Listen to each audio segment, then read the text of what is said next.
Hello, welcome back to the Just One Thing DM live reading of War and Peace.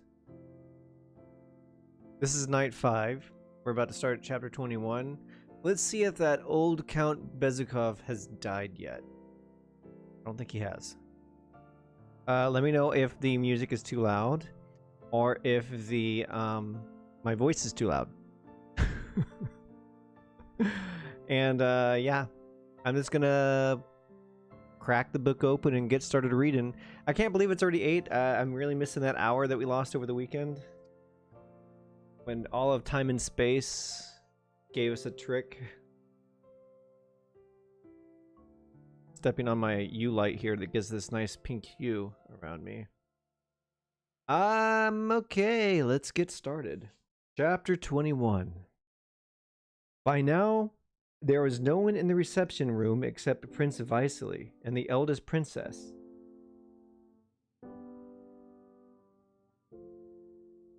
Who were sitting under the portrait of Catherine, engaged in a lively conversation. They stopped talking the moment they caught sight of Pierre and his guide, and he thought he saw the princess hide something away as she mumbled, "I can't abide that woman." Can't. Katish has arranged for tea to be served in the little drawing room, said Prince Vasily to Anna Mikhailovna. My poor dear, you must go and take a little something, or you won't hold out. Saying nothing to Pierre, he simply squeezed his upper arm sympathetically. Pierre and Anna Mikhailovna went into the little drawing room. There is nothing like a cup of this excellent Russian tea after a sleepless night, said Lorraine, with subdued enthusiasm as he sipped from a delicate Chinese cup without a handle, standing in the little round room at a table with tea things and some cold supper on it. All of those who had foregathered that night in Count Bezukov's house had come to fortify themselves at this table. Pierre had fond memories of this little round room with its mirrors and tiny tables. When balls were held in the Count's house, Pierre, who was no dancer, had enjoyed sitting in that little room of mirrors, watching the ladies in their ballroom finery decked out with diamonds and pearls on their bare necks as they passed through and admired themselves in the brightly lit mirrors that multiplied their reflections over and over. Now, in the middle of the night in that same room, dim light came from 2 candles, and the tea things and refreshments were scattered about on one of the little tables, while all sorts of people in ordinary clothes sat there whispering together, showing with every gesture, every word that no one could ignore what was happening at that moment and what was about to happen in the bedroom. Pierre didn't eat anything, even though he was feeling very hungry. He turned to consult his guide, and saw her tiptoeing back to the reception room where Prince Vasily had stayed behind with the eldest princess. Pierre assumed that this also had to be, so after a moment's hesitation, he followed. Anna Mikhailovna was standing beside the princess, and they were talking in emotional whispers, both at the same time. Yikes! There's gonna be a fight. Yeah, let's. I want to see them start scratching each other. You know.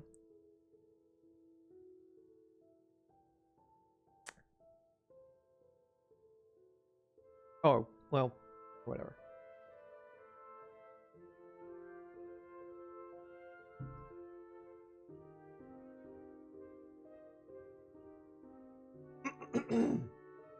Excuse me. Saying nothing to Pierre. Oh wait. I'm on the next page.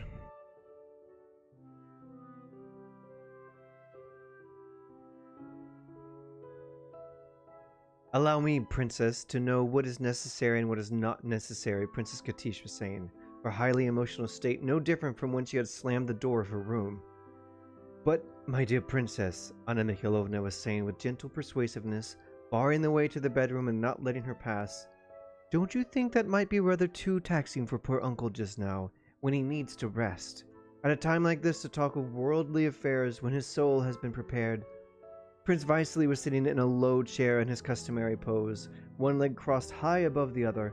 Both of his cheeks were twitching furiously, and when they relaxed they made him look heavy-jowled. But his air was that of a man little interested in the 2 ladies' discussion. No, no, my dear Anna Mikhailovna, let Katish do what she wants. You know how the Count loves her. I don't know what's in this document, said Princess Katish to Prince Vasily, pointing to the inlaid portfolio which she held in her hand. What I do know is that the real will is in his desk, and this is a paper that has been forgotten. She tried to get past Anna Mikhalovna, who skipped across to bar her way again. I know, my dear sweet princess, said Anna Mikhalovna, taking hold of the portfolio so strongly that it was clear she had no intention of letting go again. My dear princess, I beg you, I implore you, spare him, I appeal to you. The princess said nothing. The only sound was his scuffling over the portfolio. There could be no doubt that if she had said anything, it wouldn't have been complimentary to Anna Mikhalovna. The latter held on grimly, but her voice still managed to retain its unctuous charm and honeyed gentleness. Pierre, come over here, my dear. He's not out of place, I think, in any family council. Don't you agree, Prince? Cousin, say something, please, Princess Katish screamed suddenly, so loud that her voice was heard in the drawing room, where it caused some alarm. Why don't you say something when a nobody comes in here meddling and making a scene outside a dying man's room? You scheming hussy! She muttered viciously, and heaved at the portfolio with all her strength. But Anna Mikhalovna took a few steps forward to keep hold of it and get a better grip. No one's getting this will. Probably not even Pierre. Oh dear, said Prince Vasily, amazed and full of reproach. He got up. This is ridiculous. Now come on, let go, I tell you. Princess Katish did so. You two! Anna Mikhalovna did not respond. Let go, I tell you. I take full responsibility. I shall go and ask him. Let that be enough for you. But Prince, said Anna Mikhalovna, after that solemn sacrament, let him have a moment's peace. Pierre, tell us your opinion, said she, turning to the young man, who had come up to her and was staring in amazement at her face, malicious beyond all decency, and at Prince Vasily with his twitching cheeks. Please remember you will have to answer for the consequences, said Prince Vasily sternly. You don't know what you are doing. Foul woman, screamed Katish, suddenly pouncing on Anna Mikhalovna and wrenching the portfolio from her hands. Prince Vasily bowed his head and spread his hands. At that moment the door, that dreaded door at which Pierre had gazed so long and which usually opened so softly, was suddenly flung open and banged against the wall, and the second of the three sisters rushed out wringing her hands. What are you doing? She said in despair. He is passing away, and you leave me alone. Her sister dropped the portfolio. Anna Mikhalovna swooped down, grabbed the object of contention, and ran into the bedroom. The eldest princess and Prince Vasily pulled themselves together and followed. A few minutes later, the eldest princess was the first to re-emerge with a pale, dry face, biting her lip. At the sight of Pierre, her face crumbled into uncontrolled hatred. Oh, it's all right for you, she said. You've got what you wanted. She buried her face in her handkerchief and ran sobbing out of the room. Then came Prince Vasily.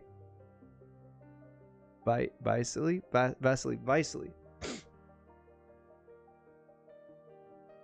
He staggered as far as the sofa where Pierre was sitting and sank down on it. Covering his eyes with one hand, Pierre noticed he was pale, and his jaw was quivering and twitching as if he was having a fit. Oh, my dear boy, he said, taking Pierre by the elbow, his voice ringing with a sincerity and weakness that Pierre had never seen in him before. We sin, we cheat, and what's it all for? I'm over 50, my friend, and I, too. Everything ends in death. Everything does. Death is so horrible. And he burst into tears. Anna Mikhalovna was the last to emerge. She came over to Pierre with slow and quiet steps. Pierre, she said. Pierre looked inquiringly at her. She kissed the young man on the forehead, wetting him with her tears. She did not speak for a while, but then she said, He's gone. Pierre gazed at her over his spectacles. Come on, I'll take you in again. Cry, if you can. There was nothing like tears for the easing of pain. She led him into the dark room, and Pierre was glad that in there no one could see his face. Anna Mikhalovna left him alone, and when she came back he had put one arm under his head and was fast asleep. In the morning, Anna Mikhalovna said to Pierre, Yes, my dear, it is a great loss for all of us. I cannot speak for you, but the Lord will keep you. You were still young, and now you are, I hope, at the head of an immense fortune. The will has not yet been opened. I know you well enough to be sure you won't let this go to your head, but it does impose certain duties, and you must be a man. Pierre said nothing. Perhaps later I might tell you, my dear, that if I had not been there, God knows what might have happened. You know my uncle promised me only the day before yesterday he wouldn't forget Boris. But he didn't have enough time. I do hope, my dear friend, that you will carry out your father's wishes. Pierre didn't understand a word she was saying. Blushing shyly, he looked at Anna Mikhailovna and still said nothing. After her little talk with him, Anna Mikhailovna drove home to the Rostovs and went to bed. When she awoke the following morning, she told the Rostovs and all her acquaintances the details of Count Bezukov's death. She said the Count had died exactly as she would wish to die. His end had been more than touching, it had been truly inspiring. The last meeting between father and son had been so moving that she couldn't recall it without weeping. And she couldn't say who had behaved better in those dreadful moments. The father, who had remembered everything and everyone so well at the last and had said such moving things to his son. Or Pierre, who made such a heartbreaking sight, so utterly distraught and yet struggling to hide his grief so as not to upset his dying father. It is hard to bear, but it does one good. It uplifts the soul to see such men as the old Count and his worthy son, she said. She whispered to them in the strictest confidence, sotto voce. Sotto voce. Sotto voice!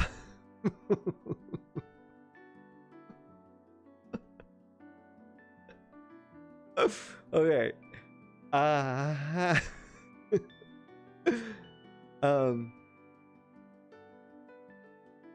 About the machinations of the princess, she whispered to them in the strictest confidence. Sotto voce, I guess? About the machinations? The machinations of the princess and Prince Vasily, of what she could not approve. End of chapter. Kevin! Hello, welcome. Howdy. Oh, you know what? I need... Yeah.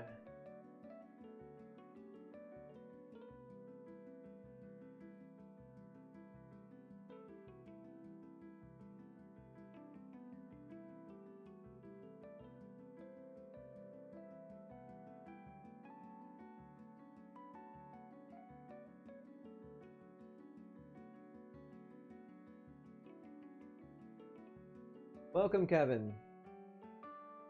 Can you hear me all right? Is the music too loud? Are we gonna listen to Laconic Granny again tonight? You bet. So the Count finally died. You can't hear the music? Probably for the best. Now let me know if the music's too loud, because I just turned it up.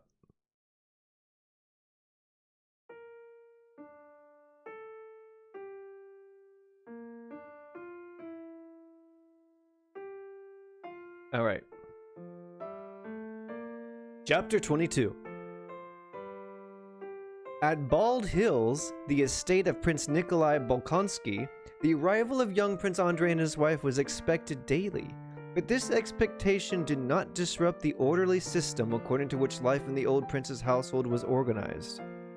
Prince Nikolai, a former commander-in-chief nicknamed the King of Prussia in high society, had been exiled to his estate in the reign of Paul, and had remained at Bald Hills ever since his daughter, Princess Maria, and her companion, Mademoiselle Bourrienne, with his daughter, Princess Maria, and her companion, Mademoiselle Bourrienne. What? Under the new Tsar, even though he was now allowed to visit the capital cities, he had stayed on resolutely in the country, saying that anyone who needed him could travel the 100 miles from Moscow to Bald Hills. Sounds good? Okay, thank you. Travel the 100 miles from Moscow to Bald Hills, while he himself wanted nobody and needed nothing. He used to claim that there were only two sources of human depravity, idleness and superstition, and only two virtues, hard work and intelligence. He was educating his daughter, and in order to inculcate, how do you say that? What's the proper pronunciation for this word that is totally English?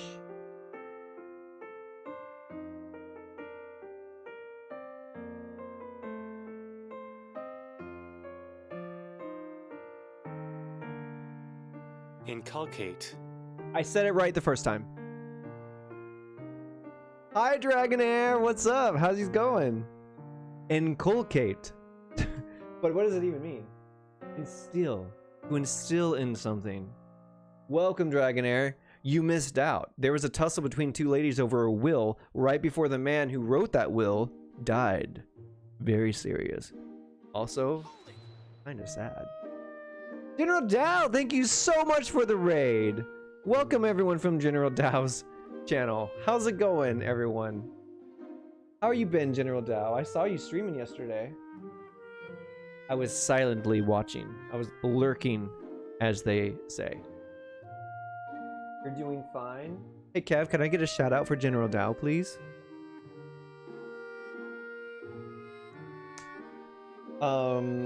Thank you. Welcome. Well, are you ready for this? Have you ever read this book, General Dow? Or had it read to you on Twitch? How scandalous. I know. It was actually kind of funny. The older lady was like trying to keep her from running the will into the old man's room so that he would change it. Thanks, Kevin. Oh yes, you're playing Ghost of Tsushima. Everyone's telling me I need to play that game. I have a copy of that game, and everyone's telling me it's very good on the PlayStation 5. And so I'm like, okay, I have a PlayStation 5, I should play this game. And my coworkers who speak Japanese say that the Japanese language track is really good. You don't read books in general, Dan. Oh man. Well, you don't have to read. I'll do the reading for you. And if you want to catch up, all my previous episodes are on YouTube, where you can go to YouTube and hear me read the first parts of this book, because I know that's really fun. You need to play it. I'm loving it so far. I recommend it. Nice. Good to hear you recommend it. How is everyone doing tonight, by the way? Everyone having a good evening? All right. Chapter 22, continuing on. Inculcate. He used to claim that there were only two sources of human depravity, idleness and superstition, and only two virtues, hard work and intelligence. He was educating his daughter, and in order to inculcate these two cardinal virtues, he was still teaching her algebra and geometry when she was nearly 20, and had organized her whole life around one unending course of study. He himself had many occupations, writing his memoirs, solving mathematical problems, turning snuff boxes on his lathe, working at his garden, or supervising the building work which never stopped on his estate.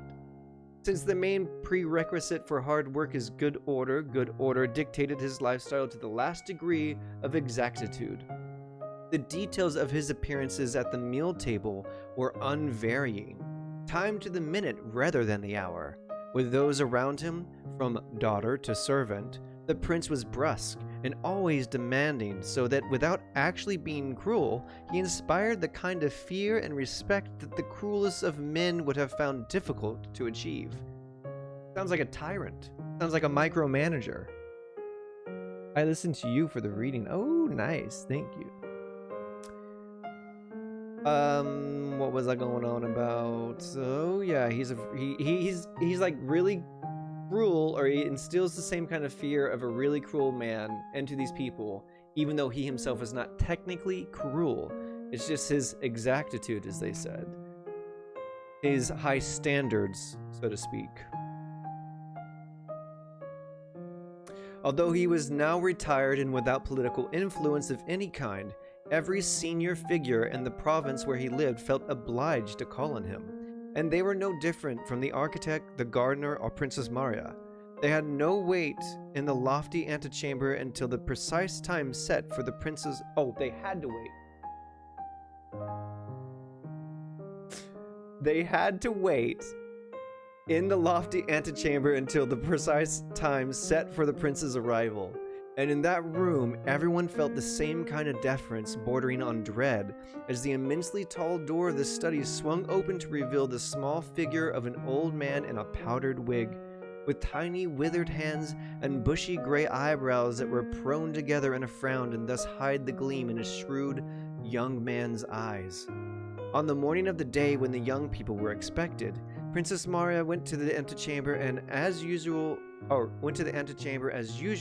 at lesson time to wish her father good morning, crossing herself with dread in her heart and saying a silent prayer. Every day she went in like this to her father, and every day she prayed for a happy outcome to their daily encounter. The powdered old manservant rose smoothly from his seat there and whispered, "Please go through." From the other side of the door came the steady hum of a lathe. The princess eased the door open timidly and stood in the doorway. The prince, busy at the lathe, is that how you pronounce that? Here we go. Look. Exactly it. Piece of work. A lathe tool that rotates a workpiece about an axis of rotation on various operations such as cutting, sanding, curling, or drilling, blah blah blah. I've seen these things. I know what these look like. But what does this have to do with a snuff box? Oh, he's making a snuff box with it. More importantly,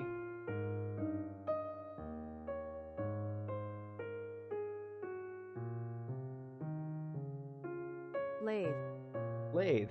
I was pronouncing it right. Oh my gosh. See, General Dow, you worry sometimes that speaking on stream because English isn't your first language is scary. Well, sometimes English is scary even for native English speakers. Sometimes I don't know how to pronounce words. Me big dumb.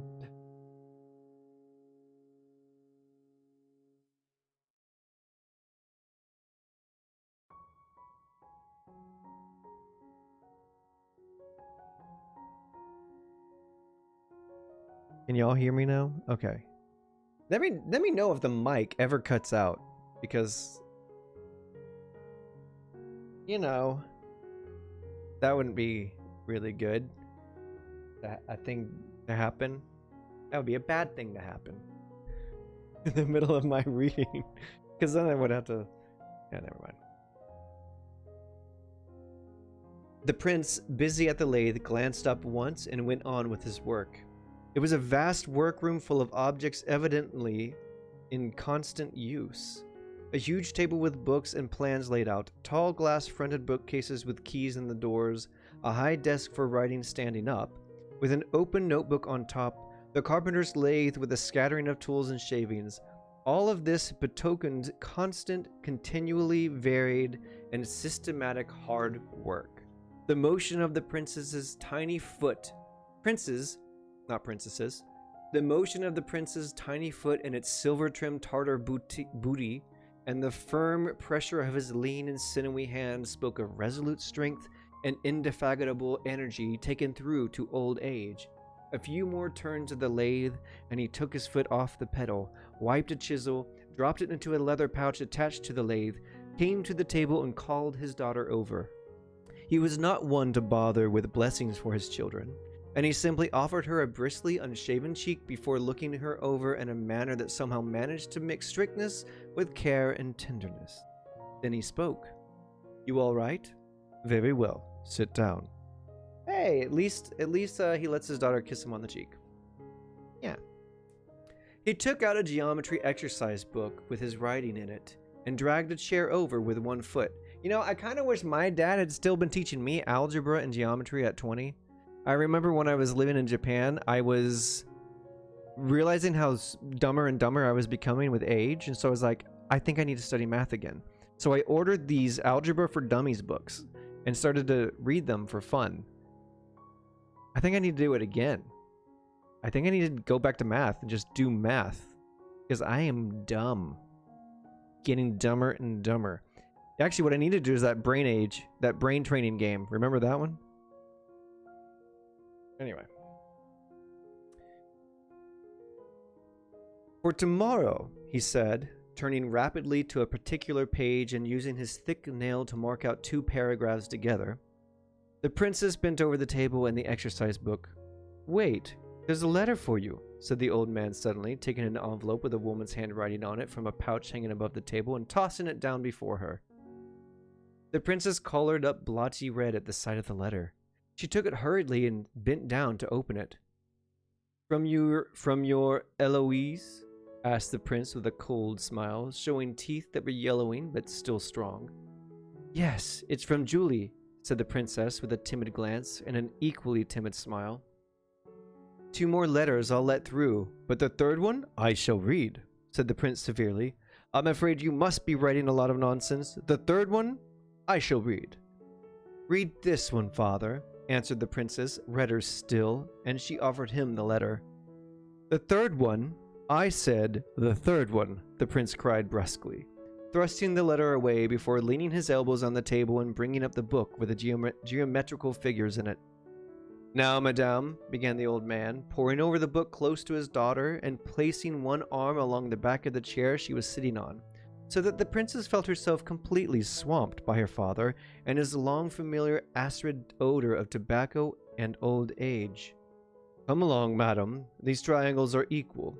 Be so good as to note that the angle ABC... The princess glanced in trepidation at her father's gleaming eyes so close beside her. More red blotches spread across her face, and she was obviously taking nothing in. So scared was she that fear itself prevented her from understanding any of the explanations. Her father turned the page at the blink. Went on to give. However clear they might have been, whoever was to blame, teacher or pupil, every day the self-same scene repeated itself. The princess's eyes glazed over, and she could see and hear nothing.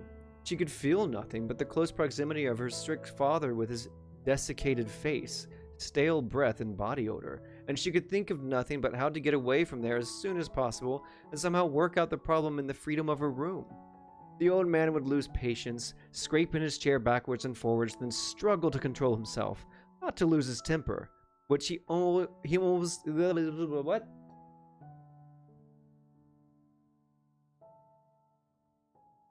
Which he almost always did. And then he shouted at her, sometimes flinging the book across the room. The princess got one of her answers wrong. How can you be so stupid? He roared, pushing the book away and turning from her sharply. But then he got up, paced up and down, laid a hand on the princess's hair, and sat down again. He drew close to the table and went on with his explanations. No, you can't do that, he said as Princess Maria took the exercise book with the homework in it, closed it, and made it as if to leave the room. Mathematics is a great subject, madam, and you being like the silly young ladies of today is something I do not want. Persevere and all will come clear. He patted her on the cheek. This will drive this silliness out of your head. She tried to get away, but he signaled for her to stop and took a new book with uncut pages down from the high desk. And here's a book from your Eloise. Eloise, is that a thing? It's capitalized. So I thought it was like her name, but I don't think it is because she said it was from Julia.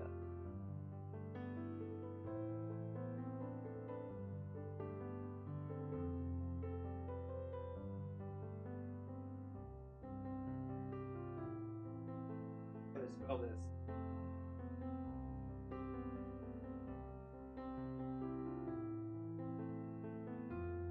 Eloise.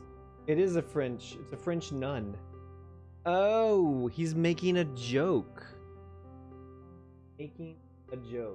Heloise. He's making a joke about Julie being a nun. That's so cruel. What a cruel father. So he's calling her, it's like a French nun is a Heloise. Maybe Julie's French. And the daughter and her exchange letters, and so the dad's like, yeah, anyway.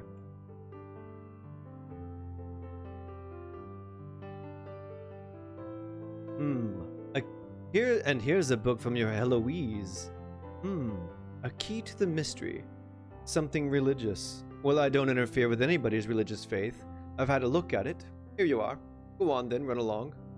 Okay, now I've got to know what this book is, because there's a footnote here.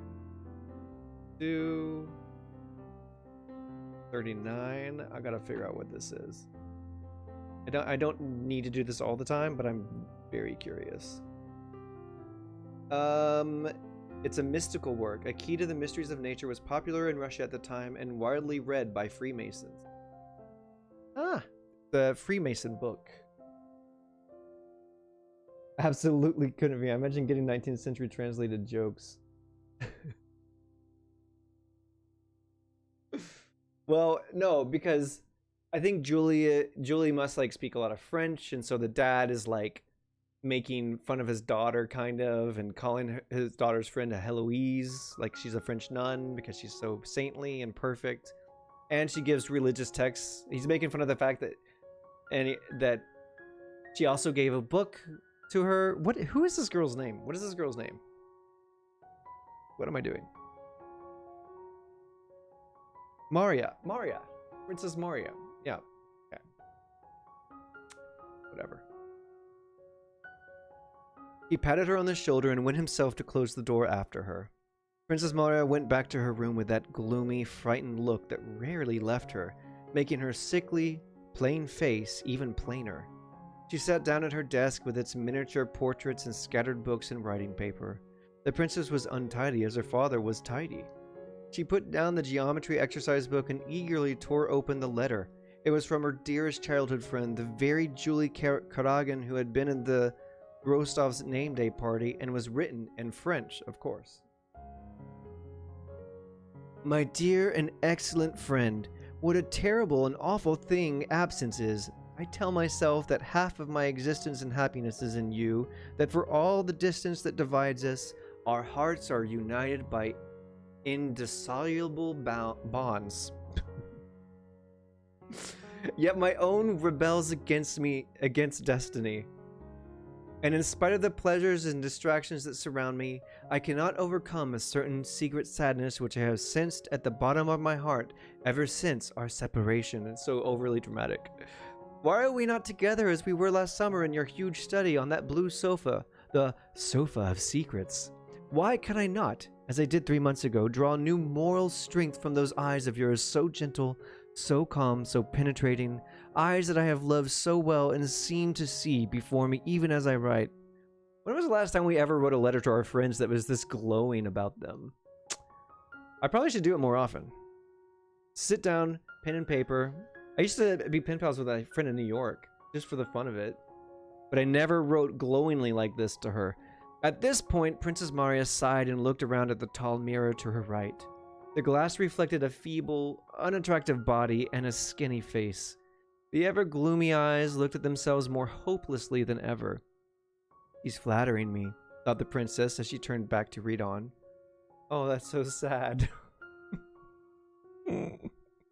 She just looked at herself after reading that part of the letter and was like, she's just flattering me. But Julie was not flattering her friend. Her eyes were large, deep, and radiant. Sometimes a warm light seemed to pour out of them. Really so winsome that very often, in spite of the plainness of the face as a whole, her eyes held a greater appeal than mere beauty. But the princess had never seen the beautiful expression in her own eyes, an expression they assumed only when she wasn't thinking about herself. Oh, that's nice to think about. I like that line. You know how sometimes we think about ourselves so often? I need a highlight. We think about ourselves so often, we can't think about ourselves when we're not thinking about ourselves. We can't think of what we are like when we're not thinking about ourselves. And we don't know what we're like when we're not even occupied with ourselves. I like that. But the princess had never seen the beautiful expression in her own eyes, an expression they assumed only when she wasn't thinking about herself. It's like you never can probably see your best self because you're never going to have an out-of-body experience where you experience who you are when you're at your best. It's unfortunate, kind of. So you always have to be sure to be in your best behavior, not always thinking about yourself. Like everyone else's, her face took on a strained, artificial, and disagreeable expression the moment she looked at herself in the mirror. It's true. You know, when you look at yourself in the mirror, you like smile in the mirror at yourself. You're like, a strained, artificial is perfect because you're like smiling to yourself. I don't know. This is really good. I really like this part. She read on. So this is continuing Julie's letter. All Moscow talks only of war. One of my brothers is abroad and the other is in the guards, who are about to march to the frontier. Our dear emperor has left Petersburg and he now intends, so it is said, to expose his precious person to the hazards of war. God grant that the Corsican monster who is destroying the peace of Europe may be brought down by the angel whom the Almighty, in his mercy, has given us as sovereign. Apart from my brothers, this war has deprived me of one of those dearest to my heart. I refer to young Nikolai Rostov, who with all his keenness cannot endure inaction, and who has left university to enroll in the army. Well, dear Marie, I must admit that, for all his extreme youth, his departure for the army has caused me great pain.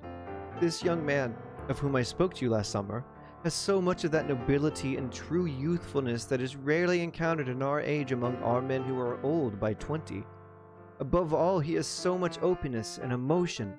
He is so pure and poetic that my acquaintance with him, brief though it has been one of the sweetest pleasures of my poor heart, which has already suffered so much. One day I will tell you about our farewells, and all that was said between us as we parted. As yet, it is all too fresh in my mind. Ah, dear friend, you are fortunate in knowing none of these joys and these troubles which are so pregnant. They're so pregnant. Whatever. Fortunate because the latter are usually the stronger. I gotta go back and reread that sentence now. I butchered it. I need to throw that pin away because it could not. Poignant. Pregnant. Just kidding. Thanks, Kev. One day I will tell you about our farewells and all that was said between us as we parted. As yet, it is all too fresh in my mind. Ah, dear friend, you are fortunate in knowing none of these joys and these troubles which are so poignant. Oh my gosh, did you hear what she just did? Y'all just hear what Julie did there in her letter when she was talking to her friend? Ferdinand. Frigante. No, okay. She's talking about how she's so in love with this boy, and he's so perfect and so great and so noble, and he ran off the war, and she's all alone. And then she says to her friend Maria, as yet this is all too fresh in my mind. Ah, dear friend, you are fortunate in knowing none of these joys. It's kind of like a backhanded compliment. Not even a compliment. It's just a really backhanded way of saying you've never had a boyfriend. You don't know what I'm talking about. She's like, you're fortunate to not know any of this.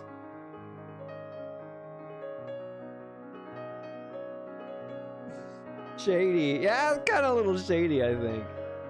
Fortunate because the latter are usually the stronger. I know only too well that Count Nikolai is too young ever to become more than a friend to me. But our sweet friendship, our closeness, so poetic and so pure, these have satisfied my heart's need. But enough of this. The great news of the day, the talk of all Moscow, is the death of old Count Bezukhov and his inheritance. Just imagine the three princesses have got almost nothing. Prince Vasily nothing at all. And everything has gone to Monsieur Pierre, who, to crown it all, has been acknowledged as a legitimate son and therefore as Count Bezukhov, owner of the finest fortune in Russia. They do say Prince Vasily played a very nasty part in this story, and he has returned to Petersburg all down in the mouth. I confess I understand very little about all these matters, legacies and wills, but I do know that ever since the young man whom all whom we all used to know as plain Monsieur Pierre, became Count Bezzikov and owner of one of the largest fortunes in Russia, I have been greatly amused to observe certain changes in the tone and manner of mamas burdened with daughters who need to be married, and of the young ladies themselves toward that person, who, incidentally, has always seemed to me a miserable specimen of manhood. As people have found it amusing to keep marrying me off for the last 2 years, usually to husbands I don't even know, the Moscow marriage news is now making a Countess Bezzikov out of me. But I am sure you will appreciate that I have no desire whatsoever to become such. Speaking of marriage, by the way, did you know that everybody's auntie, Anna Mikhailovna, has confided to me under the seal of strictest confidence a marriage scheme for you? It is with none other than Prince Vasili's son, Anatole. They would like him to settle down and marry someone rich and distinguished, and his relative's choice is falling on you. I don't know how you will look on this matter, but, well, I consider it my duty to warn you in advance. He is said to be very handsome and very naughty, and that's all I have been able to find out about him. Y'all remember Anatole? He was like a troublemaker at the beginning. They're trying to marry him off because he's a troublemaker, and Prince Vasily said to... who was it? The soiree lady at the very beginning. He's like, I need help marrying my daughter off, and she's like, I think I know just the person, and it ended up being this chick. Anyway, that's enough gossiping. I'm coming to the end of my second sheet, and Mama has sent for me. We are dining with the Apratskins. Do read the mystical book which I am sending you. It is all the rage here. There are some things in this book which are difficult for our feeble human thinking to grasp, though it is an admirable book, and reading it is relaxing and spiritually uplifting. Goodbye for now. My respects to your father and my compliments to Mademoiselle Bourrienne. I embrace you and continue to love you. Julie. P.S. Do send news of your brother and his charming little wife. Yeah, the charming little wife, the little pregnant one at the very beginning, they're moving into here. Very handsome and very naughty. Like my two biggest requirements for a partner. Well, Anatole is very handsome apparently, and also very naughty. Which is why he's getting married off.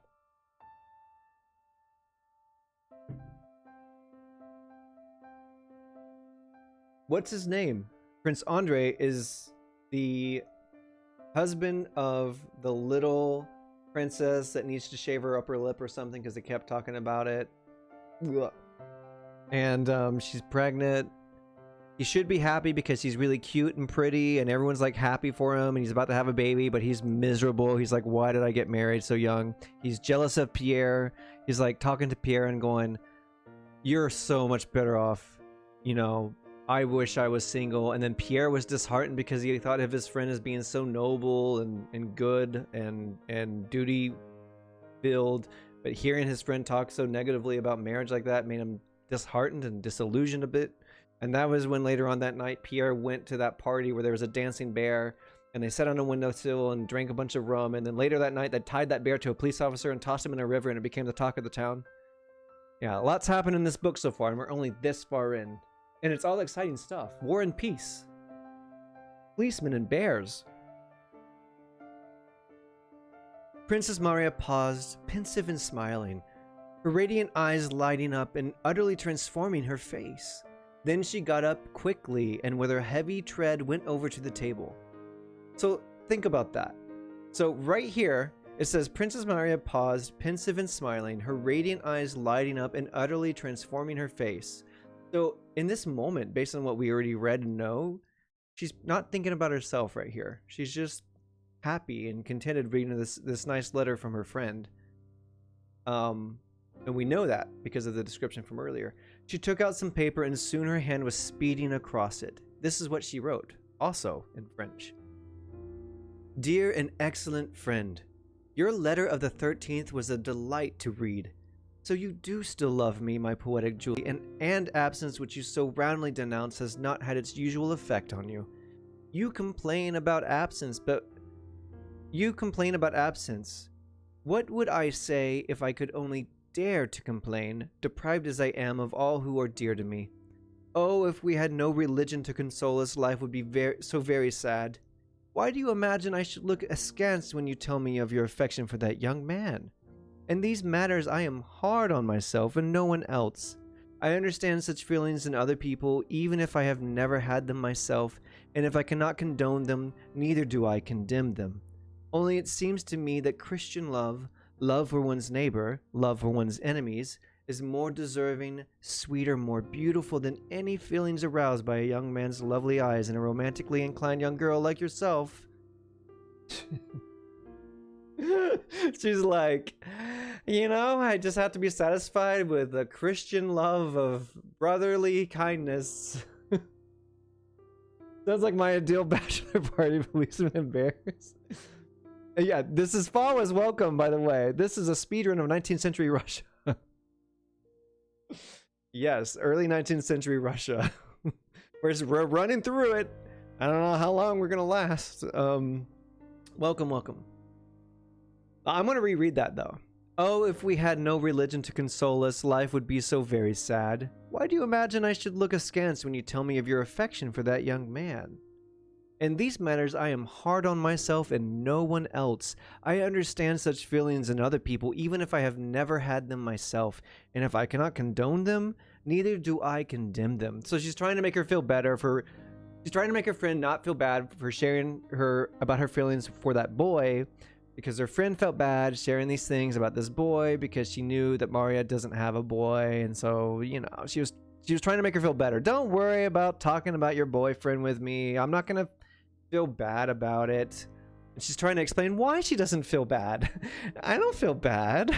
She's like, I understand such feelings in other people, even if I have never had them myself, and if I cannot condone them, neither do I condemn them. Only it seems to me that Christian love for one's neighbor, love for one's enemies, is more deserving, sweeter, more beautiful than any feelings aroused by a young man's lovely eyes in a romantically inclined young girl like yourself. She's like, trying to make herself feel better. News of Count Bezikov's death reached us before your letter. My father was very moved by it. He says the Count was the last but one representative of the great century, and he'll be the next to go. But he will do his best to put this off as long as possible. God save us from that terrible misfortune. I cannot share your opinion of Pierre, whom I knew as a child. He always seemed to me to have an excellent heart, and this is the quality I value most in people. As to his inheritance and the part played in it by Prince Vasily, it is very sad for both of them. Oh, my dear friend, our divine Savior's words, that it is easier for a camel to go through the eye of a needle than for a rich man to enter into the kingdom of God, are terribly true. I pity Prince Vasily, but I am sorrier still for Pierre. So young and burdened with this wealth, what temptation will he have to resist? If anyone asked what I would like most in the world, it would be to be poorer than the poorest beggar. Many thanks, dear friend, for the work you have sent me, which is all the rage where you are. The book. She had sent her that book that was written by Freemasons. However, since you tell me that amid several good things there are others which our feeble human thinking cannot grasp, it seems to me rather useless to spend time reading something unintelligible, which in the nature of things must turn out to be fruitless. I watched the previous chapters on YouTube. You did, Fawas. Thank you so much. Oh my gosh. I didn't think really anyone watched those. But I appreciate that. That means a lot to me. Thank you. My goodness. However, since you tell me that amid several good things there are others which our feeble human thinking cannot grasp, it seems to me rather useless to spend time reading something unintelligible, which in the nature of things must turn out to be fruitless. I have never been able to understand the passion that some people have for befogging their thoughts by cleaving to the study of mystical books, which can only awaken doubts in their minds, while inflaming the imagination and inclining them towards exaggeration, which goes right against Christian simplicity. Let us read the Apostles and the Gospel, Let us not seek to penetrate what they contain that is mysterious, for how dare we presume, miserable sinners that we are, to admit ourselves into the terrible and holy secrets of Providence, while we still wear this mortal flesh that raises an impenetrable veil between us and the eternal? Let us rather confine ourselves to the study of those sublime principles which our divine Savior has left for our guidance here below. Let us seek to obey and to follow them. Let us persuade ourselves that the less scope we give to our feeble human minds, the more pleasing this will be to God, who rejects all knowledge that cometh not from him, and the less we seek to peruse that which he has been pleased to conceal from us, the sooner will he reveal it to us through his Holy Spirit. My father has not spoken to me of any suitor. All he has said is that he received a letter and has been expecting a visit from Prince Visely. In relation to any marriage scheme concerning me, I can tell you, my dear and excellent friend, that I consider marriage to be a divine institution to which we must conform. However painful it may be for me, if the Almighty should ever impose upon me the duties of wife and mother, I shall strive to fulfill them as faithfully as I can, without troubling to consider my feelings toward him who he may give me for a husband. I have received a letter from my brother who announces that he is coming to Bald Hills with his wife. This will be a pleasure of brief duration, since he is leaving us to become part of this unhappy war in which we have become embroiled. God alone knows how and why. It is not only with you, at the center of business and society, that all the talk is of war. Here too, with the countryman at his labor and nature at peace, which is how city dwellers usually imagine the countryside, painful rumors of war are heard and felt. My father talks of nothing but marching and counter-marching, of which I have no understanding, and the day before yesterday, while out of my customary walk down the village street, I witnessed a heart-rending scene. It was a convoy of recruits who had been enrolled here and were being sent off to the army. You should have seen what a state they were in, the mothers, wives, and children of the men who were going, and heard the sobbing on both sides. It seemed as if humanity had forgotten the laws of its divine Savior, who preached love and forgiveness, and were placed in the greatest merit in the art of killing one another. Goodbye for now, my dear good friend. She just wrote out a whole Sunday morning sermon, and now she's like, bye. Goodbye for now, my dear friend. May our divine Savior and his most holy mother keep you and guard you in their holiness and strength. Marie. Oh, you are sending a letter, princess. I've already sent mine. I've written to my poor mother, said a smiling Mademoiselle Bourrienne, sharply and brightly, in her pleasant, ringing voice with its very throaty R's. She had swept into the stifling, sad, and gloomy atmosphere surrounding the princess, bringing with her a quite different world of light-hearted and self-sustaining frivolity. Princess, I have to warn you, she added, lowering her voice. The princess had an altercation, she said with the R throatier than ever, and seeming to enjoy hearing herself speak. An altercation with Mikhail Ivanovich. He's in a bad mood, very grumpy. Be warned. Now you know. Oh, my dear friend, answered Princess Marya. I have asked you never to tell me in advance about my father's moods. I do not allow myself to pass judgment on him, and would not wish others to do so. The princess glanced at her watch, and saw that she was already 5 minutes late for clavichord practice. She went into the sitting room with alarm written all over her face. From 12 to 2, as laid down by the timetable for each day, the prince took his rest, and the princess played the clavichord.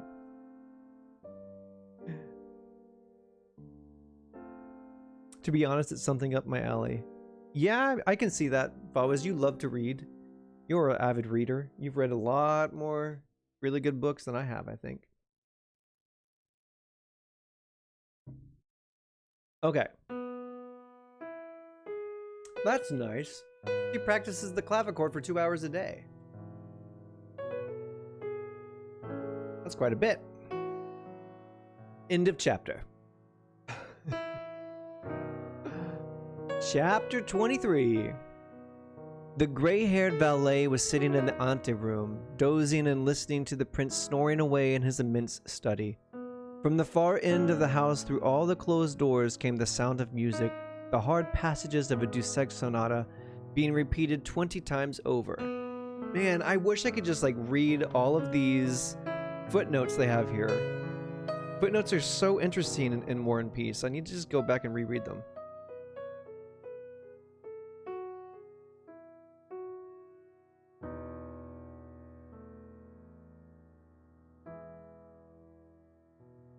Let's see who Dussek is. John Ladislav Dussek, born in Bohemia in 1760 and died in Paris in 1812, enjoyed great popularity in Europe as a first-rate pianist and composer of piano pieces. So she's playing one of his ditties. I wonder if we can still find his music today. I love classical music. Let me see.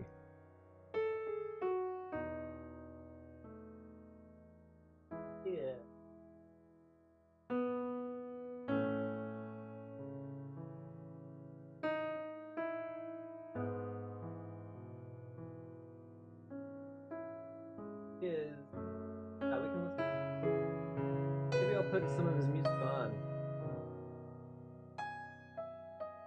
Next book, The Secret History. I should look up The Key to the Mystery, which is the book that Julie gave to Marie here.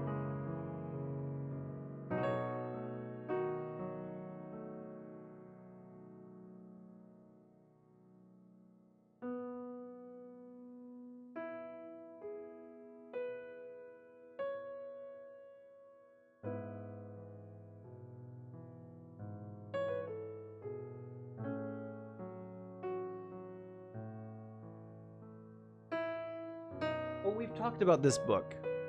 We talked about this book last year when I was playing Zonky Zero, I feel like. Right?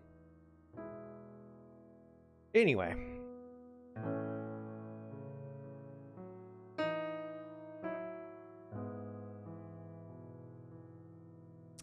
Yeah. I'm gonna add it to my list.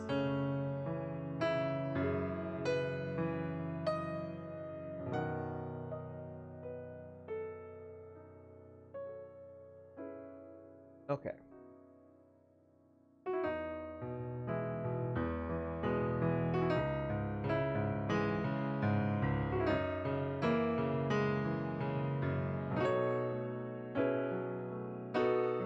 Two carriages, one large, one small, drove up to the steps. Prince Andrei got out of one, helped his little wife down and let her go on ahead. Gray old Tikhon in his wig slipped out from the anteroom and whispered that the prince was taking his nap and closed the door quickly after himself. Tikhon knew that no unusual events, not even the arrival of his son, must infringe the timetable for each day. Prince Andrei clearly knew this as well as Tikhon. He consulted his watch as if wondering whether his father's habits might have changed while he had been away, and when he was satisfied that they hadn't, he turned to his wife. "He'll be up in 20 minutes. Let's go and see Princess Maria," he said. The little princess had filled out recently, but her eyes and that short upper lip with its touch of down and its bright smile popped up as sweetly and cheerfully as ever when she spoke. "But it's a palace!" she exclaimed to her husband, staring around and speaking like someone at a ball who wants to praise the host. "Come on, let's hurry!" She still stared around, smiling at them all, Tikhon, her husband, and the servant helping them in. "Is that Marie practicing? Let's go in quietly and surprise her." Prince Andrei followed politely behind her, looking depressed. He's still so depressed to be married.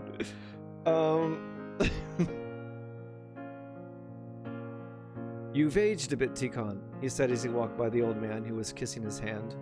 Just as they reached the room where the clavichord was being played, a pretty blonde Frenchwoman skipped out through a side door. Mademoiselle Bourrienne seemed beside herself with joy. "Oh, what a treat for the princess!" she exclaimed. "At last, I must tell her." No, please don't," said the little princess, kissing her. "You must be Mademoiselle Bourrienne. I know about you because you have been such a good friend to my sister-in-law. She's not expecting us." They went into the sitting room door through which came the sounds of the same passage being repeated over and over again. Prince Andrei stopped with a frown as if something unpleasant was about to happen. Then the little princess went in. The plane stopped halfway through. He heard an exclamation followed by the heavy footsteps of Princess Maria and kissing noises. When Prince Andrei came in, the two princesses who had met only once before, briefly, at the wedding, were hugging each other and kissing hard wherever they happened to touch. Mademoiselle Bourrienne was standing near them, hand on her heart, smiling blissfully and not knowing whether to laugh or to cry. Prince Andrei shrugged and scowled like a music lover frowning at a false note. The two ladies let go, then immediately seized each other's hands as if every second counted, kissed them, tore them away, smothered each other's faces with more kisses, and then amazed Prince Andre by bursting into floods of tears, both of them, before carrying on with yet more kissing. Mademoiselle Bourrienne cried too. Prince Andre was clearly embarrassed, but to the two women, crying seemed the most natural thing in the world. It would never have occurred to them that this meeting could have taken place without it. "Oh, my dear Marie," both ladies blurted out together and then laughed. "I had a dream last night. You really didn't expect us? Oh, Marie, you've lost weight, and you've put some on." "I recognized the princes straight away," put in Mademoiselle Bourrienne. "No, I had no idea," cried Princess Maria. "Oh, Andre, I didn't see you there." Prince Andre and his sister kissed each other's hands, and he told her she was just the same crybaby as she had always been. Princess Maria turned to her brother, and through all the tears, her wide and radiant eyes, shining for an instant with a rare beauty, lingered with gentle, loving tenderness on Prince Andre's face. The little princess chattered away. Her short, downy upper lip would flick down momentarily to meet the rosy lower lip at just the right point, only to flit away in a smile, teeth gleaming and eyes sparkling.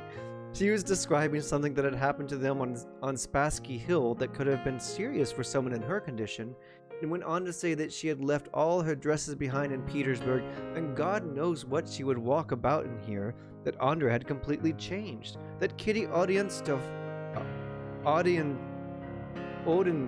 had married an old man, and that someone quite serious had turned up as a suitor for Princess Maria, but that was something they could talk about later.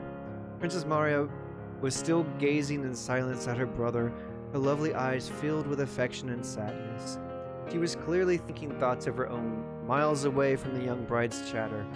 In the middle of her sister-in-law's description of the last holiday celebration in Petersburg, she spoke to her brother. "So it's settled then. You're going to war, Andre?" she asked with a sigh. Liza sighed with her. "Yes, I'm going tomorrow," answered her brother. "He's deserting me. God knows why. When he could have been promoted." Princess Maria stopped listening, followed her own train of thought, and then turned to Liza, directing sympathetic eyes to her figure. "It's true then?" she asked. Liza's face changed, and she gave a sigh. "Yes, it's true," she said. "Oh, I'm so scared." Liza's lip drooped. She brought her face close. "It's Laconic Granny!"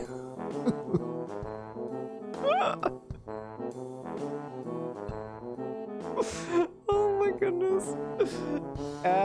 Yeah, this song. He's still so depressed me IRL. All you need is that Laconic Granny song though, and I'm just gonna let it play out. It lasts 30 seconds, and it's done. It's so weird, and so what a weird song to have in this filter. Anyway.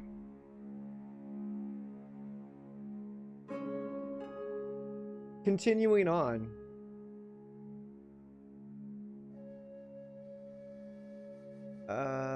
What am I looking for? Oh yeah. "She needs to rest," said Prince Andre with a frown. "Don't you, Liza? Take her to your room while I go and see father. How is he? Same as always?" "Yes, just the same. I don't know what you'll make of him," Princess Maria answered with some delight. "The same old timetable, walks in the avenues, that lathe?" asked Prince Andre with a barely noticeable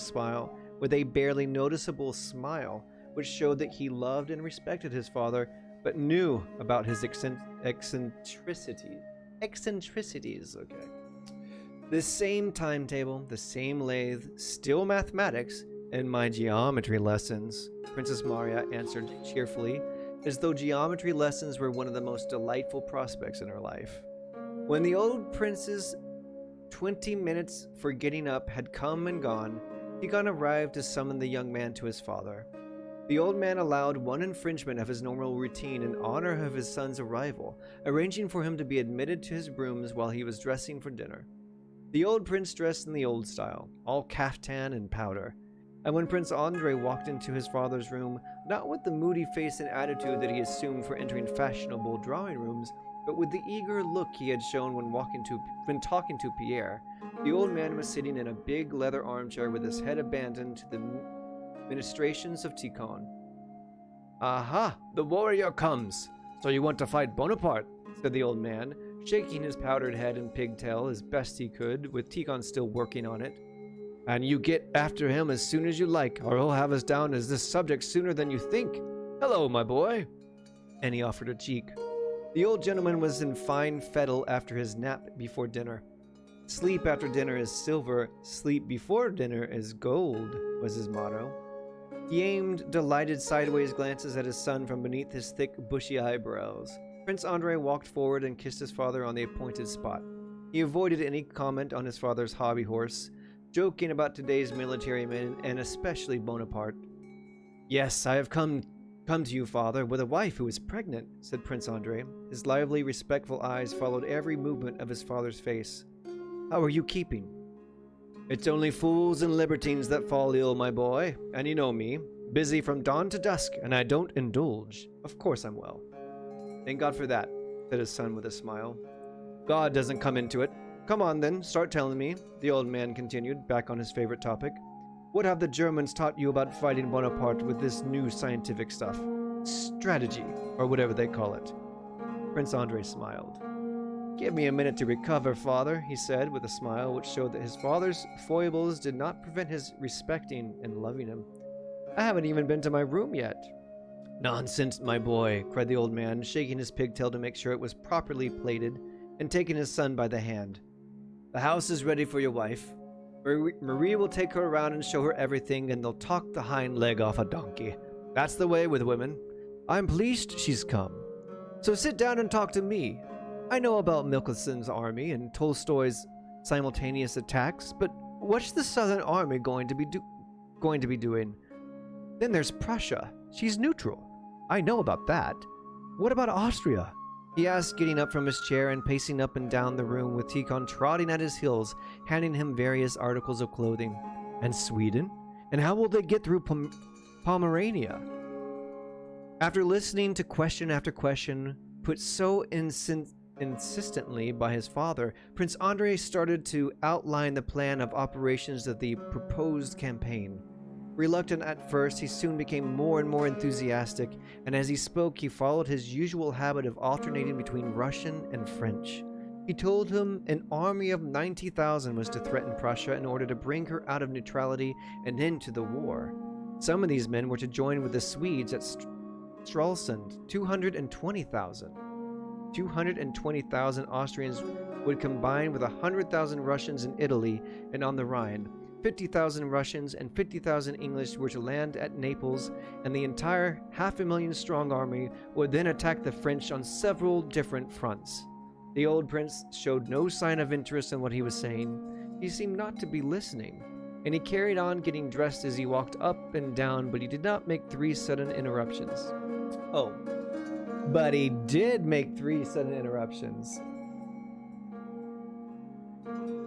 It lasts 30 seconds and then it's done. Wait, did I read that? Where did I read that?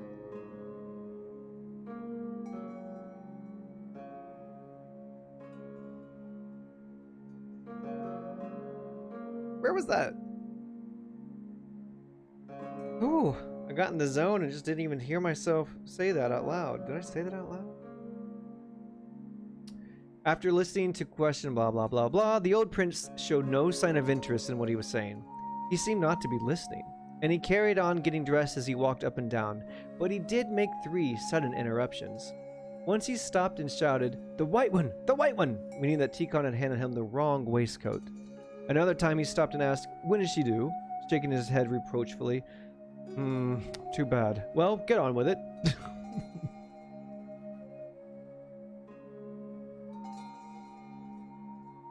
Did y'all get that? He asked when Andre's wife was due, and when Andre told him, he was disappointed in the time that the baby was due because it probably went against his schedule because he's such a schedule-oriented person. So he's like, "When is she due?"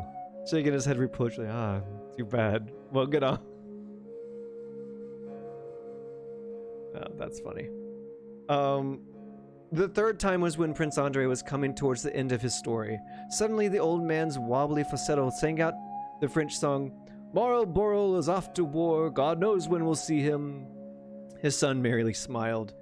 I don't say it's a plan I approve of, he said. I'm just telling you how things are. Napoleon has his own plan, and it's no worse than ours. Well, you've told me nothing new. Pensively, the old man gabbled to himself. God knows when we'll see him. Go on into dinner, blah, blah, blah, blah. So the old man's singing to himself. End of chapter.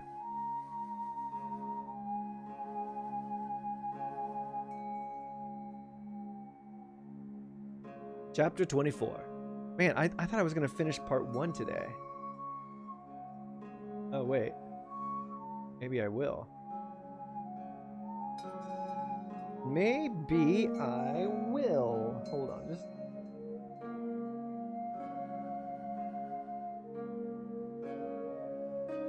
Easy peasy. I'm going to finish part 1 today. I mean, part 1, volume 1. I mean, volume 1, part 1.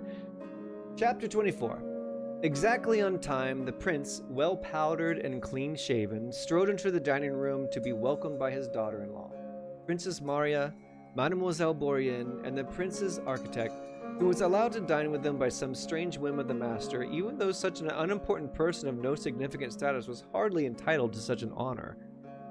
Normally a stickler for social distinctions, the prince was loath to admit to his table even important local dignitaries. But he had suddenly lighted on the architect, Mikhail Ivanovich, who had a habit of going into a corner to blow his nose into a checked handkerchief, as living proof that all men are equal, and had repeatedly impressed on his daughter that Mikhail Ivanovich was by no means an inferior.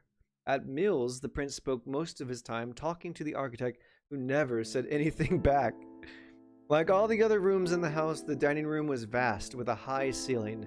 With the prince about to enter, servants and waiters stood there expectantly, one behind each chair. The butler, with a napkin draped over his arm, was checking the table and giving eye signals to the servants, all the time glancing uneasily from the wall clock to the doorway through which the prince would soon enter. Prince Andrei was staring at something new, an immense gilt frame containing the Bolkonsky family tree, and across from it another frame, just as big, with a badly painted image of a crowned prince regent, obviously done by some amateur domestic, supposedly a descendant of Rurik and founder of the Bolkonsky dynasty. Prince Andrei shook his head as he looked at his family tree and laughed as you would at an unintended caricature. That's him to a T, he said to Princess Maria as she came up to him. Princess Maria looked at her brother in surprise, not seeing any...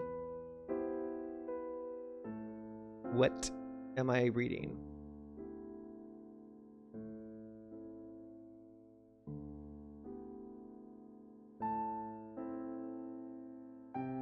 Oh, wait. So he's looking at a weird painting of another prince regent, supposedly a descendant of Rurik and founder of the Bolkonsky dynasty. Prince Andrei shook his head as he looked at this family tree and laughed as you would at an unintended caricature. That's him to a T, he said to Princess Maria as she came up to him. Princess Maria looked at her brother in surprise, not seeing anything funny about it. Everything her father did was beyond criticism and inspired reverence. Everyone has an Achilles heel, Prince Andrei went on, all his vast intellect, and he sinks to this level of crassness. Princess Maria couldn't understand her brother's biting criticism and was just about to protest when the footsteps they were all listening for were heard coming from the study. In strode the prince with a brisk joviality. This was how he always walked, as if consciously contradicting the strict household regime with a bustling manner of his own. On the instant, the big clock struck 2 and another clock in the drawing room echoed with a thinner chime. The prince stopped and peered out sternly from under his great bushy eyebrows, his sharp eyes glinting as they first surveyed all the diners and then lighted on the little princess. She felt like a courtier at the entrance of the Tsar. Such was the feeling of intimidation and profound respect that this old man evoked in everyone about him. He stroked her hair and then rather awkwardly gave her a pat on the neck. Yes, I'm very pleased, he said, and after staring into her eyes, he walked off and sat down in his place. Do sit down, everyone. Mikhail Ivanovich, do sit down. He motioned for his daughter-in-law to sit beside him, and a footman pulled back a chair for her. Oh-ho, said the old man, looking at her rounded figure. You've not wasted any time. Not a good thing. His laugh was dry, cold, and disagreeable. As always, he laughed with his mouth, but not with his eyes. You must go out walking. Plenty of walking. Yes, as much as you can. he said. The little princess, not hearing him or perhaps not wanting to, sat there in silence, looking embarrassed. But when the prince asked after her father, she began to talk and smile. Oh, she's embarrassed because I think the dad, maybe because the father-in-law said, "You didn't waste any time, did you?" Because she's pregnant. She's pregnant. Pregante.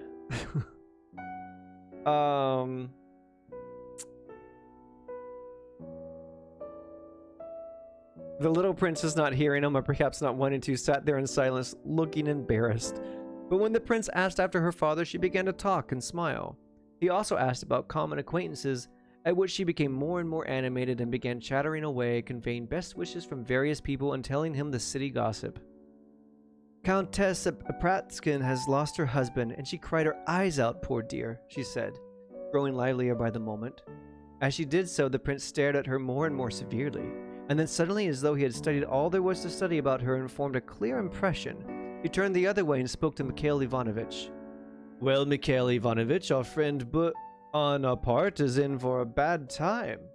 Prince Andrei," he always spoke of his son in the third person, "has just been telling me what forces are being massed against him, and you and I always thought he was a nobody." Mikhail Ivanovich had no knowledge of a time when you and I had said any such thing about Napoleon, but he could see that he was needed so that they could get around to the prince's favorite subject. So he sat there staring at the younger prince, nonplussed, and wondering what might now develop. "He's my master tactician," said the prince to his son, pointing to the architect, and once again the conversation turned to the war, Napoleon, and the latest generals and politicians. The old prince seemed convinced that all these public men were babes in arms, without the slightest knowledge of warfare and politics, and Napoleon was a useless French nonentity who had been successful only because there were no more Potyomkins and Suvorovs to stop him. Potyomkins? What's a Potyomkin? You eat it? Potyomkin was a famous Russian army commander of the late 18th century. Oh, a guy in the military. "There's none of them anymore. They're lost babes in arms." And Suvorovs to stop him. He was even convinced there weren't any political difficulties in Europe. There wasn't any war, only a kind of puppet show with people fooling around, pretending to be doing something serious.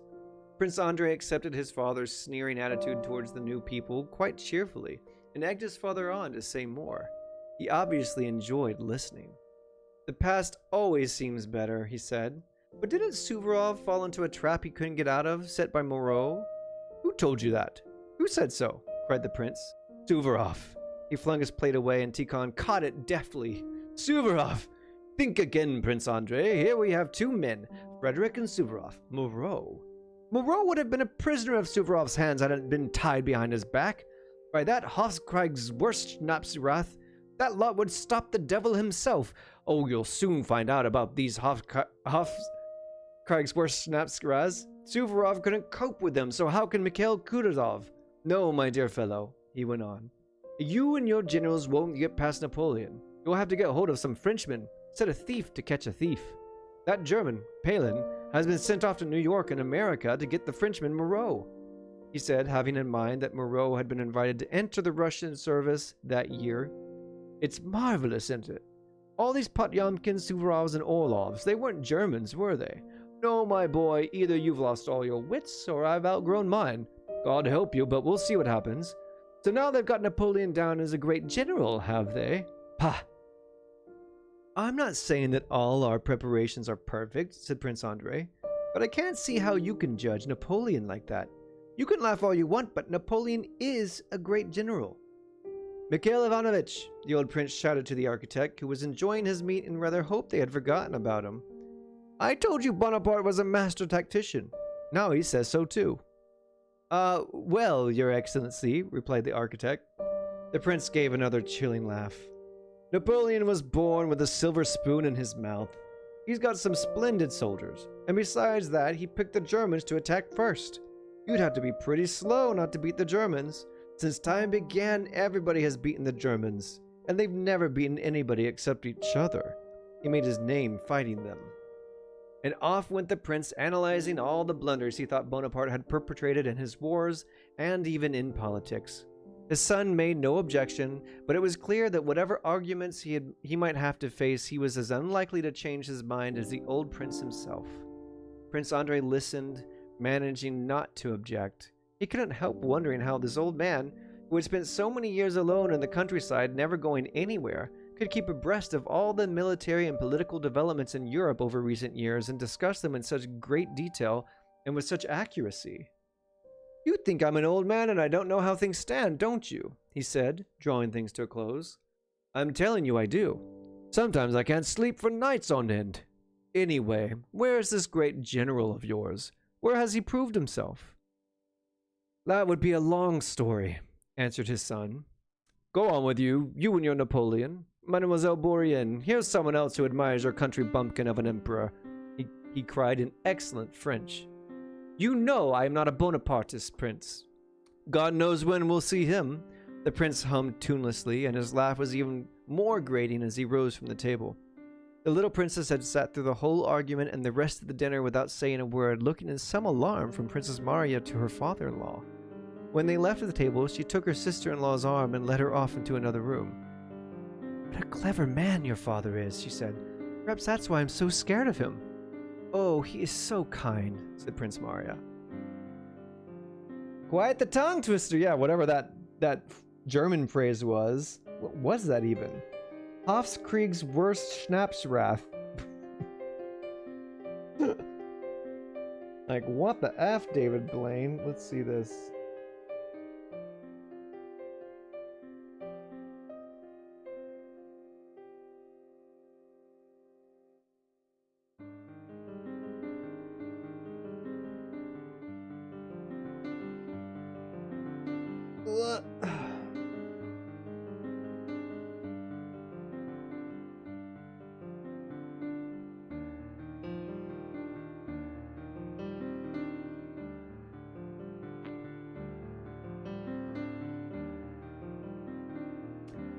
Hofkriegswurst Schnapsrath, Court War Sausage Schnapps Council.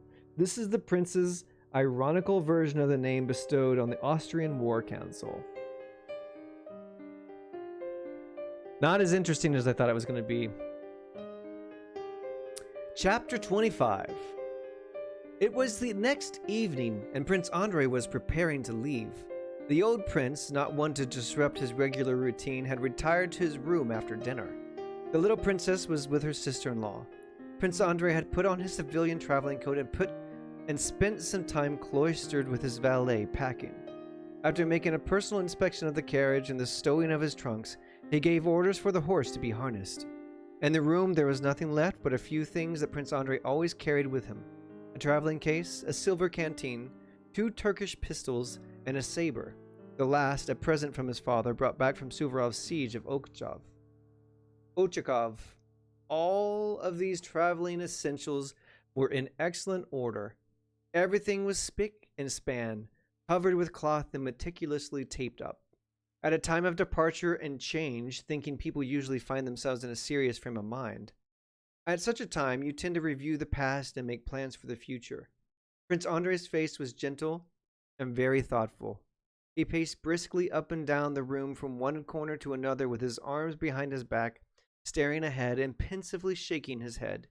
Whether he was worried about going off to war or sad at leaving his wife, or perhaps a little of both, he evidently didn't want to be caught like that.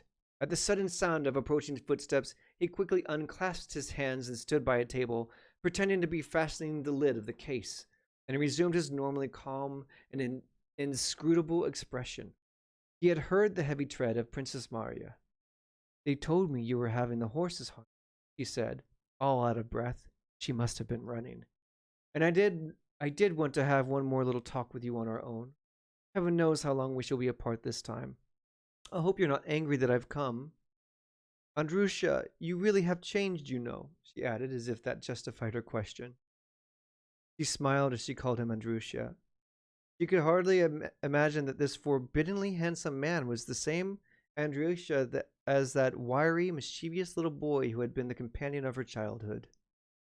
Where's Lise? He asked, and a smile was his only answer.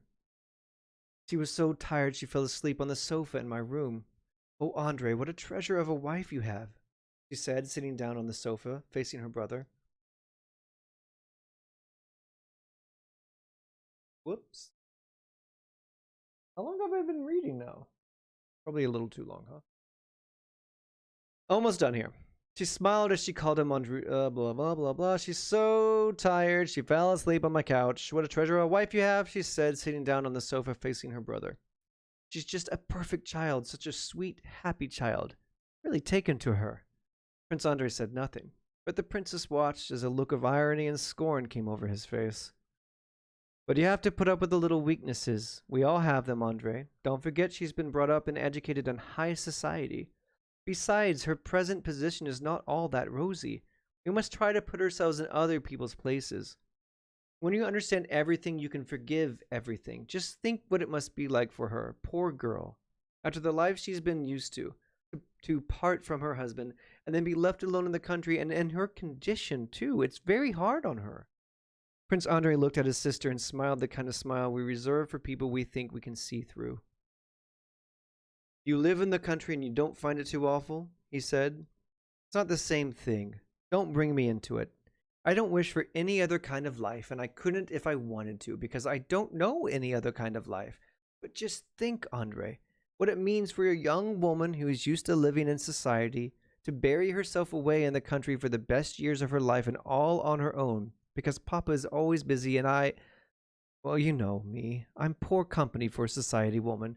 There's only Mademoiselle Bourrienne. I don't like her, that Bourrienne woman, said Prince Andre.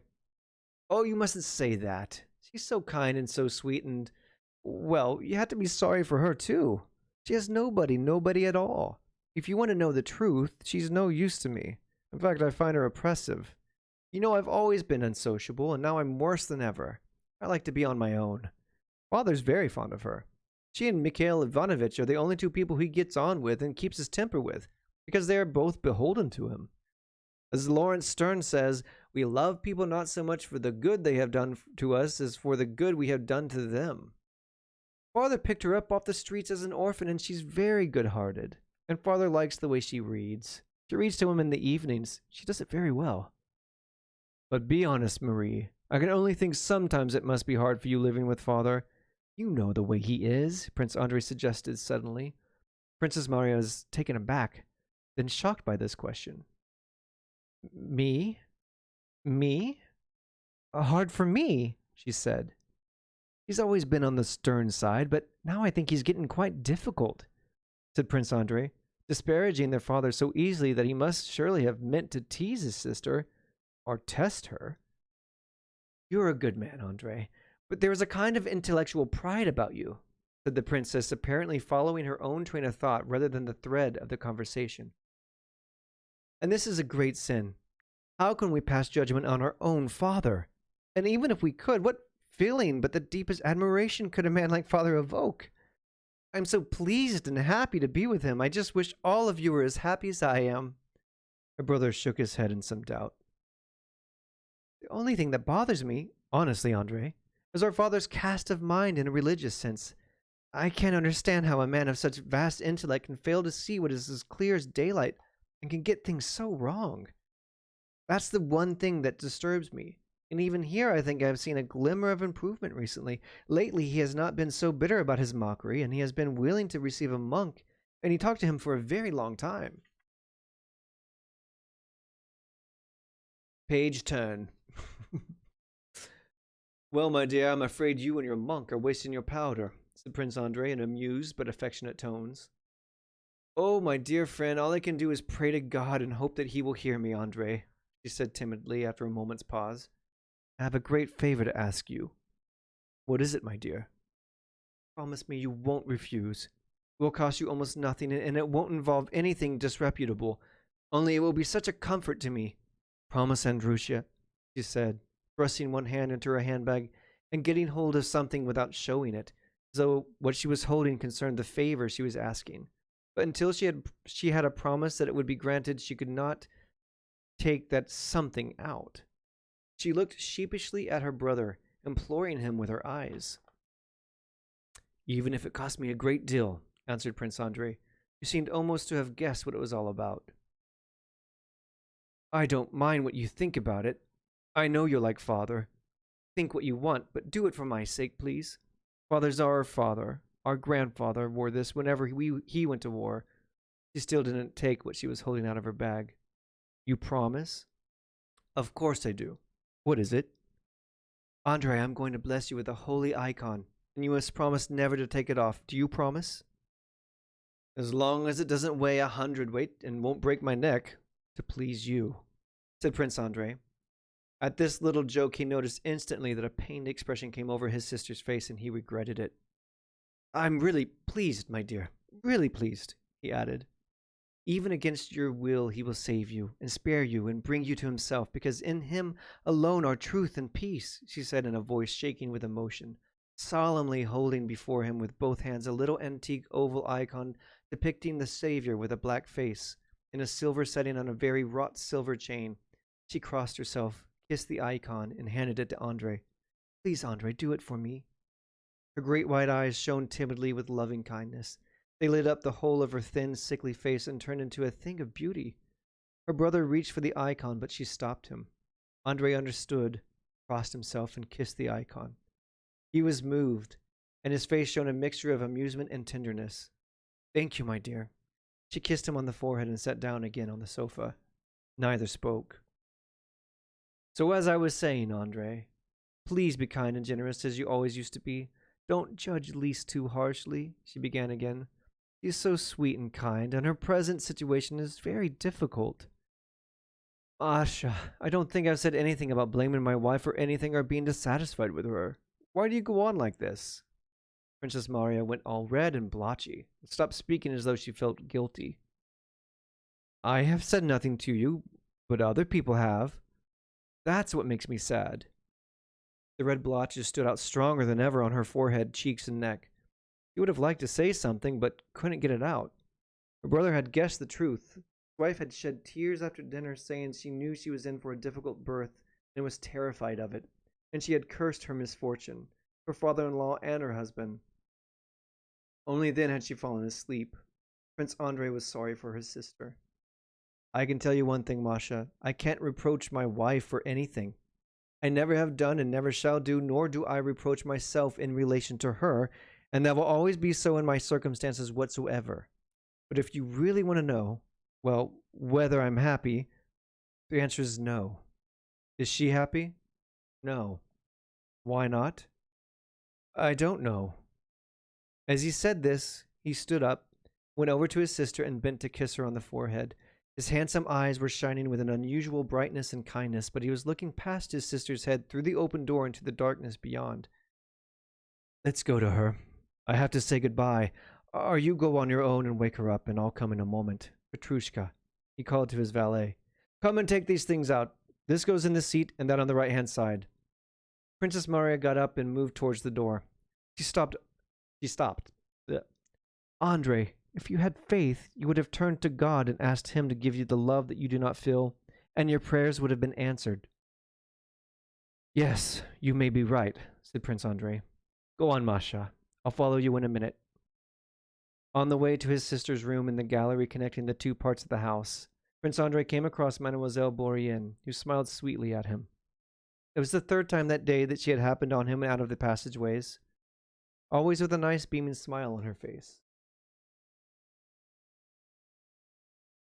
"Oh, I thought you were in your room," she said, blushing for some reason and looking down. Prince Andrei glanced at her sharply, and a look of bitter displeasure came over his face. He glared at her in silence, not at her eyes, but at her forehead and hair, with such contempt that she turned bright red and walked off without another word. When he got to his sister's room, the little princess was awake, and her cheery little voice could be heard through the open door, chattering away like mad. Her French poured out as if she had been too long restrained and now wanted to make up for lost time. "No, but just think of the old Countess Zubov, with all those false curls and her mouth full of false teeth, as though she was trying to turn back the years. He, Marie!" This was the fifth or sixth time that Prince Andrei had heard his wife speak these very words about Countess Zubov, and always with the same laugh. He walked quietly into the room. The little princess was sitting in a chair with some sewing in her hands, all round and rosy, coming out with a stream of Petersburg memories and fashionable phrases. Prince Andrei walked over, stroked her on the head, and asked if she had gotten over her tiredness from the journey. She nodded and went on with her tale. The carriage with 6 horses stood at the steps. It was an autumn night, so dark the coachman couldn't see the main shaft of his carriage. Servants with lanterns were running up and down the steps. The vast house stood there with its huge windows blazing. House serfs thronged the entrance, eager to wish their young prince Godspeed. All the members of the household were gathered in the great hall. Mikhail Ivanovich, Mademoiselle Bourienne, Princess Maria, and the little princess.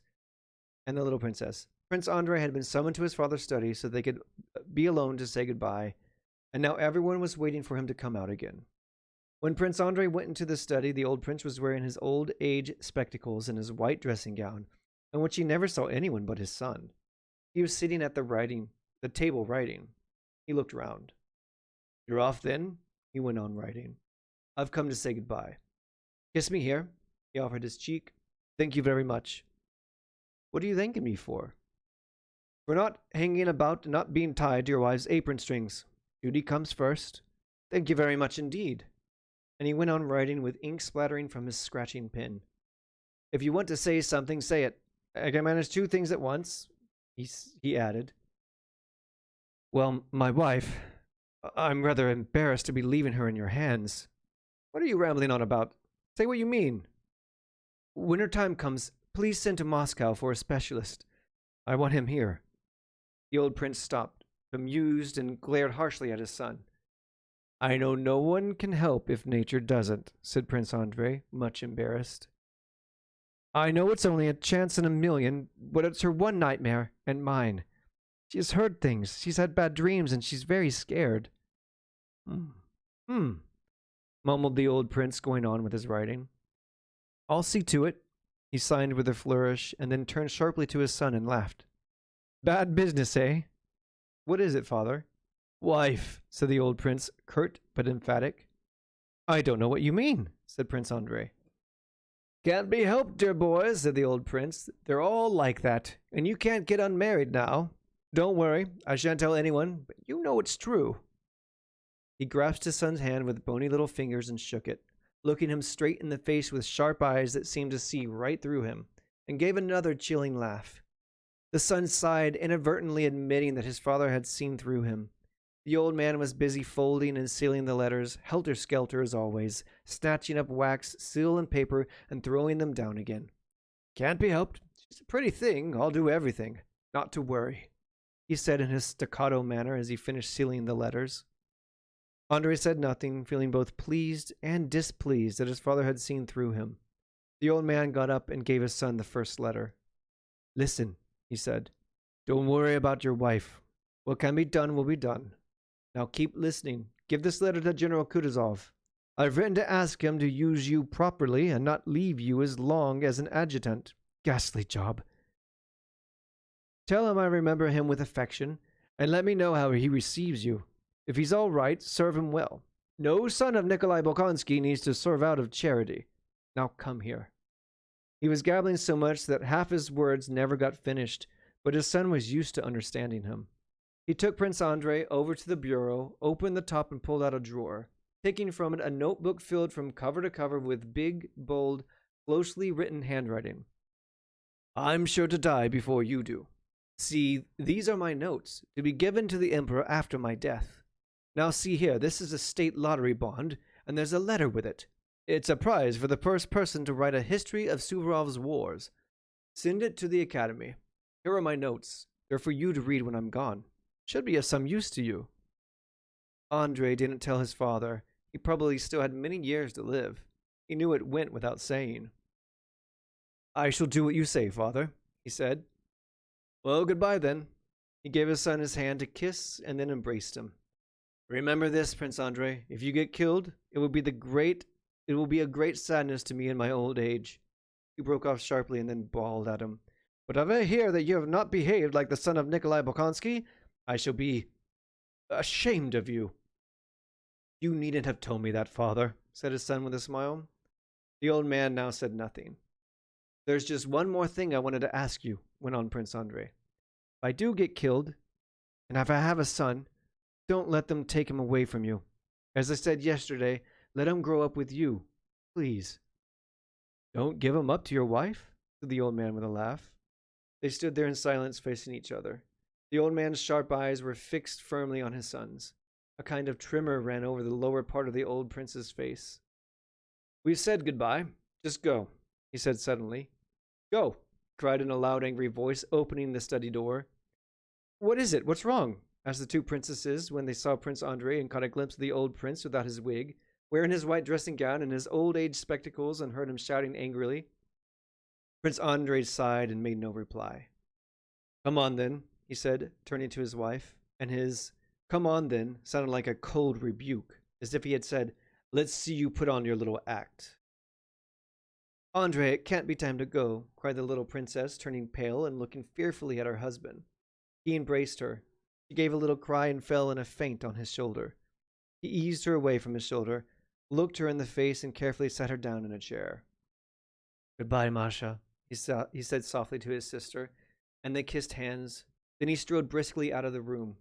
The little princess flopped back sprawling across the armchair, and Mademoiselle Bourrienne began to massage her temples, while Princess Maria also offered support, but with her tearful eyes still glued to the door through which Prince Andre had disappeared. She made the sign of the cross. From the study came the angry sounds of an old man blowing his nose, like one pistol shot after another. The moment Prince Andre left the room, his study door was flung open, and out peered the forbidding figure of the old man in his white dressing gown. Has it gone? Good thing, too, he said, glaring at the swooning princess. He shook his head in disapproval and slammed the door. End of chapter. End of part.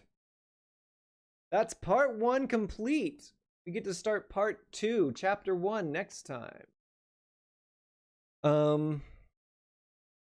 This is going to be interesting. How am I going to do a naming convention? I got to figure out a new naming convention for the YouTube videos. Anyway, because I've only got them broken out. I'll just rename my videos. You can do that, right? Okay. Wow. Yay. Prince Andre is finally off to the war.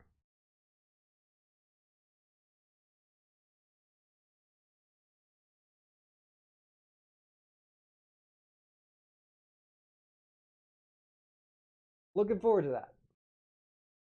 So, next week, we'll continue on with the next part. I think we're going to be done with this by the end of the year, if we keep it up at a weekly pace.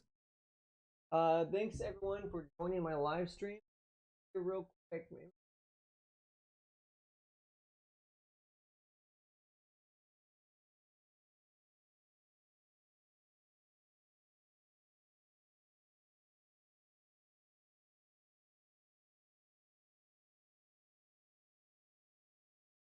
Finally, boy.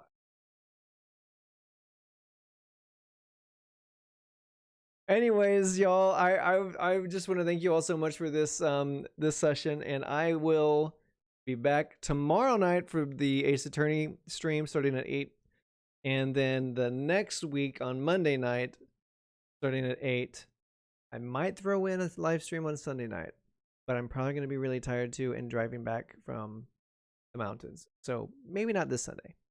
But I'm considering doing another live stream on Sundays. So Sunday, Monday, Tuesday would be the 3 days that I live stream. I'm considering it. Not sure 100%. But yeah. Thank you, Dragonair, for hanging out. Thanks, Fawaz. And thank you, Kevin, for all hanging out with me tonight.